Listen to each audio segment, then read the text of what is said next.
Welcome back to Defense Chronicle India. Today's headlines reflect India's accelerating defense strategy, global military shifts, and a touch of entertainment straight from Cannes. Stay tuned till the end for the full update. India, Pakistan, and Turkey were in the spotlight today as Islamabad hosted a trilateral summit with Turkey and Azerbaijan. Analysts believe this move aims to strengthen an anti-India strategic alliance. Meanwhile, Indonesia signed a letter of intent to acquire 18 more Rafale fighter jets, undermining China and Pakistan's coordinated misinformation campaign. Interestingly, shares of China's J-10C fighter jet maker, AVIC Chengdu, continued to plummet. In a major update from the US, Washington will officially offer the F-35A stealth fighters to India next month, an unprecedented step forward in Indo-US defense ties. HAL launched CATS Hunter, India's first swarm-capable air-launched cruise missile, signaling a leap in autonomous drone warfare.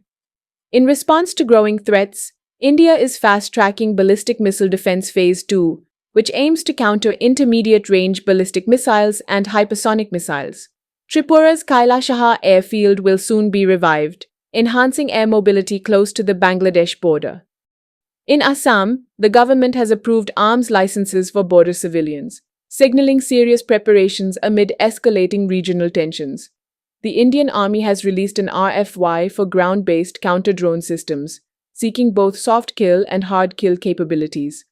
Army Chief General Manoj Pandey personally reviewed indigenous drone warfare demos, emphasizing India's focus on homegrown tech. India now holds the world record for the longest surface-to-air kill at 315 kilometers, outpacing all previous benchmarks.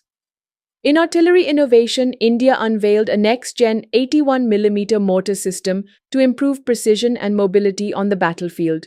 Meanwhile, Russia offered Belarus a stake in the Su-75 Checkmate program, showing growing regional defense ties.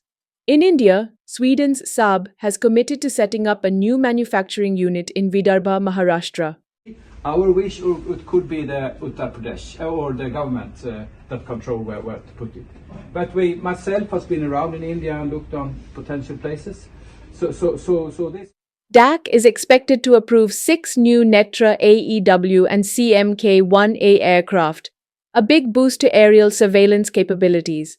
And starting 31st May, India and Mongolia will conduct the 17th edition of the Nomadic Elephant military exercise, focusing on joint counter-terror operations. In another Make in India milestone, AWEIL delivered the first indigenous SRGM barrels to the Navy. Kolkata's Titagarh Rail Systems launched its 6th 25-ton bollard pull tug for the Indian Navy, with more under construction. Bollywood star Urvashi Rautela has responded strongly to an influencer's claim that she's mimicking Aishwarya Rai with zero charisma. Addressing the backlash from Cannes, she stated that her presence was not due to any official invitation, but was a personal and proud moment. Her confidence and bold reply are making waves online. That wraps up today's top defense and strategic updates. Subscribe to Defense Chronicle India for real-time news, insights, and analysis. Stay informed. Stay secure.